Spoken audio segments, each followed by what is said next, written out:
In this short tutorial, I will show you how to easily turn on animated art in Apple Music. Animated art adds a vibrant touch to your music experience by displaying moving visuals while you listen to your favorite tunes. It brings your songs to life and enhances the overall visual appeal of the app.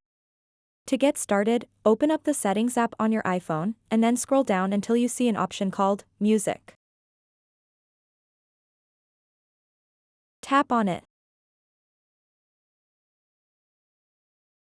After that, scroll down to the bottom.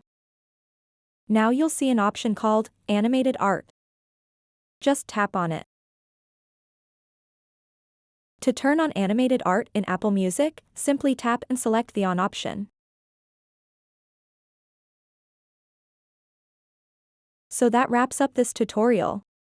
If you have any questions about this whole process, please let me know in the comments section below. And if this video helped you out, please give it a big thumbs up and subscribe to this channel for more tutorial videos like this one.